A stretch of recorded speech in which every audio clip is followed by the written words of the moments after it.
Masonic Medical Center. And today, for the next 25 minutes, we're going to be talking about breast health, cancer, and prevention. Joining me today is Dr. Rosalinda Alvarado with Advocate Illinois Masonic Medical Center. Thank you for being on the show. Thanks for inviting me.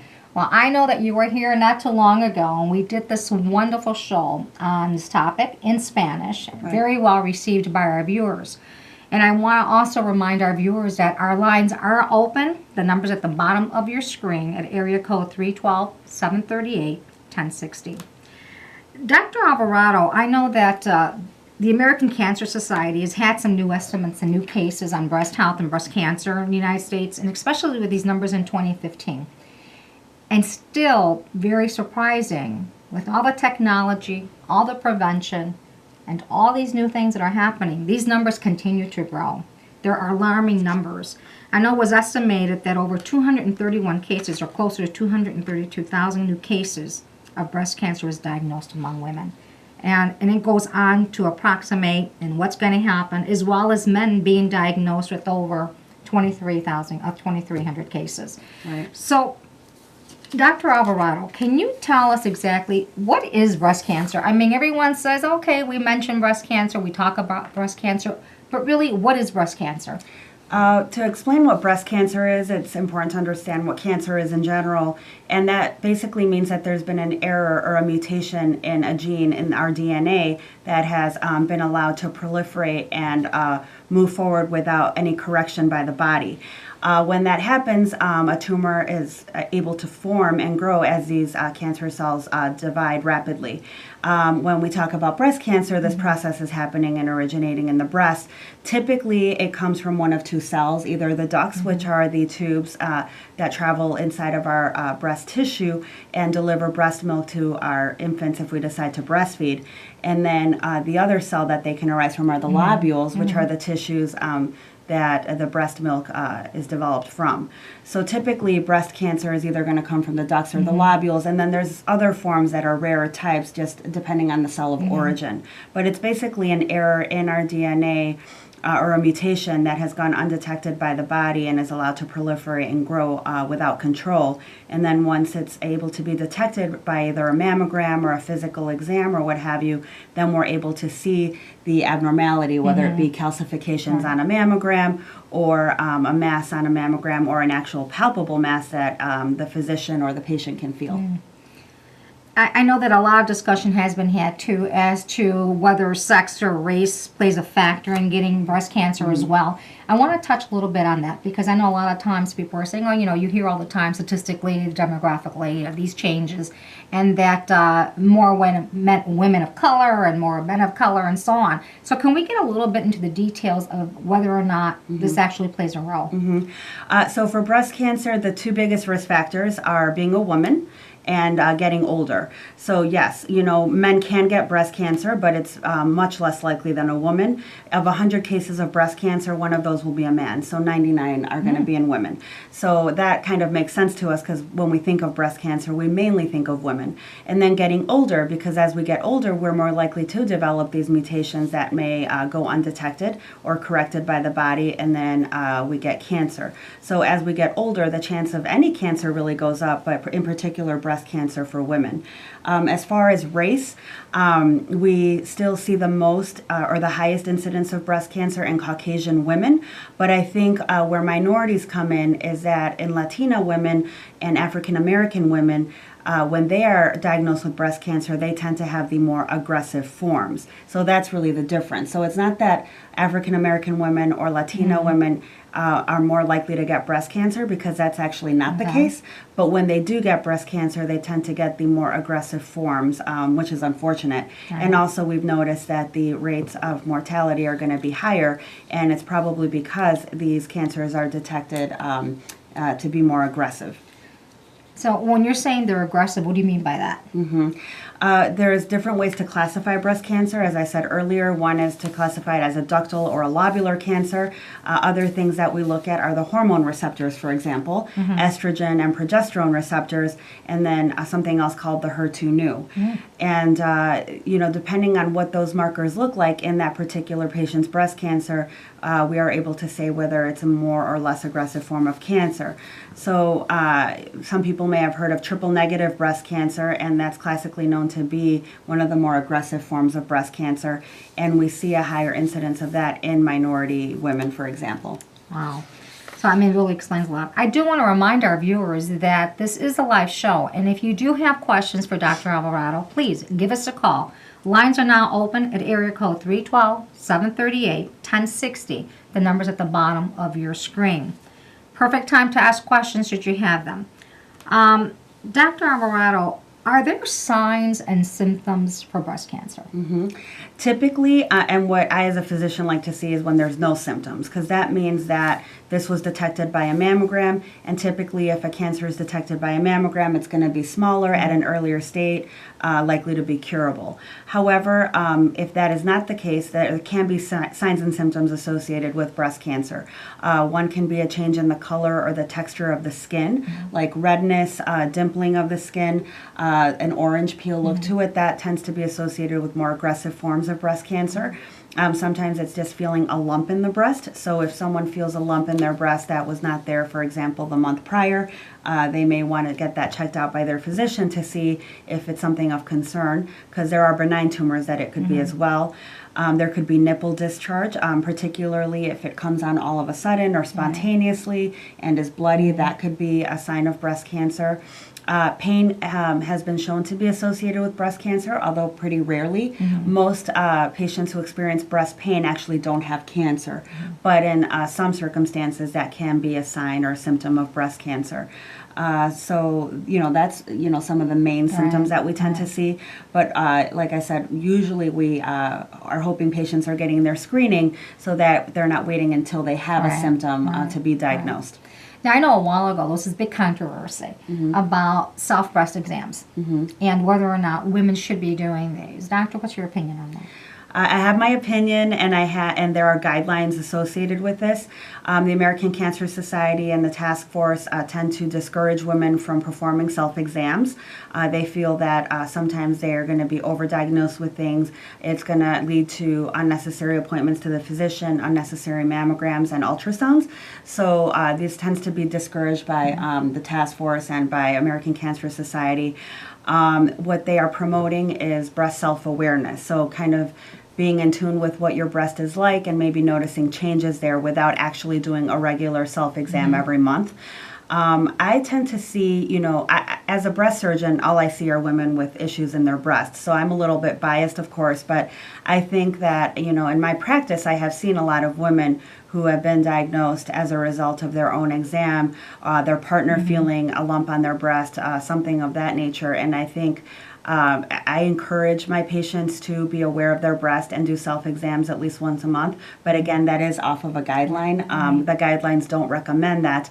I personally don't see the harm in it, so I do tend to advise my patients to do it, just because anecdotally I have seen so many women self-diagnose themselves. And unfortunately, I see a lot of women in my practice who are under the age of 45 and 40 who are not getting regular screening because it's not indicated, but because they examined themselves, were able to feel a mass and led to their diagnosis and ultimate cure. And you hear these stories all the time. If you're looking at AM stories and news clippings and so on, you're hearing this all the time, that it was that they found it was because they felt it. Not through an exam, but because they felt it. And I tend to agree with you as well. No one knows your body the way you do. Right. And no one's going to feel it the way you do. Right. So obviously, I tend to agree with you. I again, maybe it's not part of the guidelines, but ladies, you know what you need to do. So, Dr. Alvarado, again, the question comes up too, obviously cancer in general. It's something you can inherit, is it? Yes, it is. I would say, though, that about 80%, if not more, of diagnosed breast cancers are sporadic, meaning that there is no family history. So I oftentimes hear women come to me and say, well, I don't really think I need to worry about breast cancer because no one in my family has it. And that's a very huge myth. Because as I said, most of my patients with breast cancer, again, about 80% or more of them have no family history of breast cancer, yet they developed breast cancer. So it's something to be very aware of, even if you don't have that history. So the other 20% we think are attributed to a family history or a genetic predisposition. There are some known gene mutations that we know will give someone a higher likelihood of developing breast cancer over their lifetime, like the BRCA1 and 2 mutations, for example. So again, those are the smaller percentages of patients that will actually have those mutations. But yes, there are forms of breast cancer that can be inherited, as you said. But I think the big takeaway point is just because you don't have a family history doesn't mean you cannot get breast cancer. So let me ask you this. Now, I know that in today's technology and medicine, we have types of screenings and labs that we can possibly do for genetics. Is that something that is recommended, especially if it runs in the family? Yeah, so if a patient has a family history of breast cancer and it's fairly significant, I usually do an initial screening in my office, for example, and ask the key questions that would trigger me to then want to send the patient to genetic counseling and possible testing. So some of these things that would drive me to do that is a woman who herself is diagnosed at a premenopausal age, so earlier than the age of 50 typically, we want to recommend genetic counseling and screening potentially. If she has a triple negative breast cancer, that cancer I talked about before, and she's under 60, then I would recommend it as well, because those tend to be clustered in families as well. If there's a male in the family with breast cancer, again, that's such a rare occurrence that we are concerned there that there may be a genetic predisposition, a personal or family history of ovarian cancer, multiple family members, especially on the same side of the family, maternal or paternal, with early breast cancer, again, premenopausal. Males in the family with early onset prostate cancer can also be something of concern. So there's a long laundry list that I kind of go through with my patients to do that initial screen, and if they meet the qualifications, I send them to genetic counseling, and then they would decide with the counselor whether or not they want to do testing. And typically, if they meet guidelines and their insurance company is reasonable, it tends to be paid for. Oh, that's wonderful to know. Dr. Alvarado, we have a caller. Hello? Yes, good evening. I'm a male, and about 4 or 5 years ago, I was taking a shower, and I was, you know what, let me see this. So I patted myself down, and sure enough, I felt something on my breast. I went to the doctor. They took a biopsy and all of that stuff. Sure enough, but I was lucky not to have anything. Okay. But tell all the males that calling on your show, hey, it's just as important for you to feel yourselves as it is the women. If you're starting to feel bad or anything, because it just might save your life. You think that I didn't have it. So if I would have had it, the self-examination would have been the way to go. And thank God for this program, and thank God for you guys, and keep up the good work and talk a little bit more about the male. Thank you. Thank you. Thank you very much, Yeah, caller. I think that's a very good point. I've seen, again, many women and some men in my practice who come to me because they have felt something in their chest wall that wasn't there before. And most oftentimes, as happened in the case of the caller, it ends up being nothing, but it could be something. So I think it's very important to be in tune with your body, trust your instinct, and just get it checked out. The worst thing that can happen is that you're told it's nothing, and then you can be relieved. Right. Yeah. And it's really exciting to see that these genetic testings are available today. And again, if being diligent about it, insurance companies will cover it. Typically, yes. Right? Typically they yes. would. So, Doctor, I know that also there's always a lot of concern too. So once you've been diagnosed and all that's happened, now you're thinking about all the therapies that need to happen, such as chemotherapy. And I know that many of these have side effects, and for some people it's worse than others. Can we talk a little bit about that? I think what you just said is the key point, that some people is worse than others. And some people don't need one treatment while as another person will. There are many patients with breast cancer who maybe will only need surgery, and that will cure them, and that's sufficient treatment for them, depending on the size of the tumor, the type of tumor that it is, and the specific biology of the tumor, and it gets very complicated.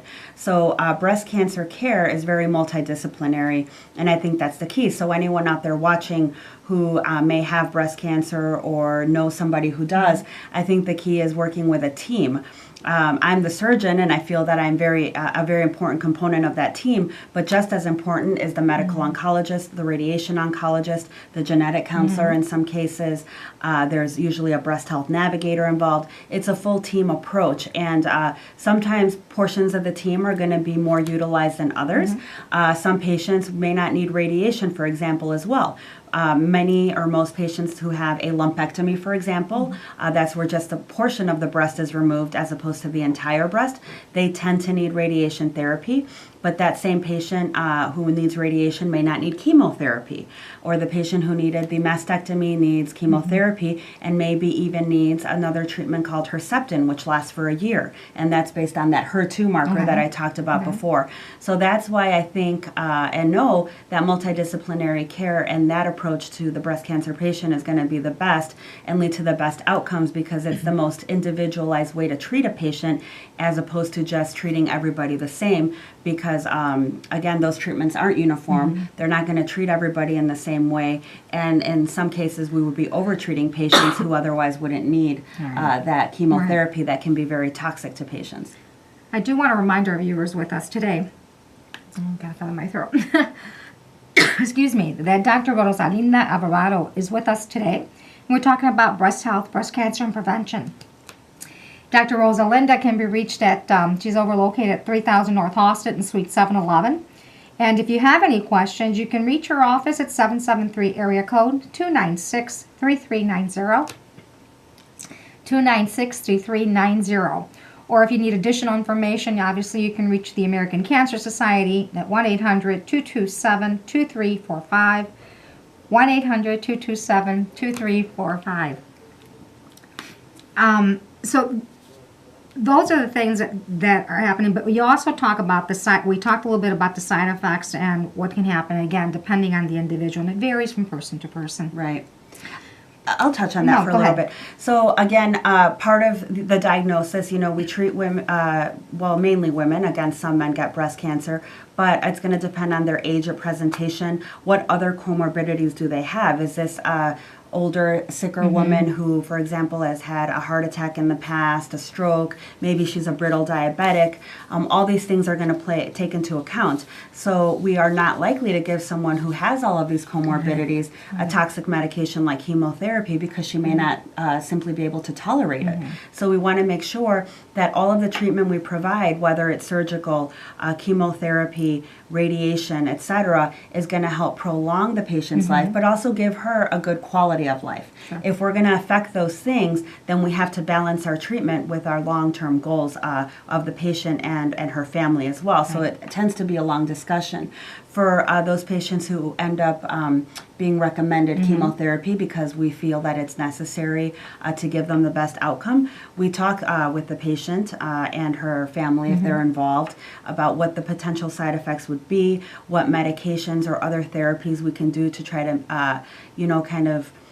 mediate those side effects so that they're minimal if possible, and really work with the patient to individualize things. And through the treatment, things may happen. The patient may develop an infection or a complication, but for the most part, if patients are selected well, based on their comorbidities, they tend to tolerate the treatment well.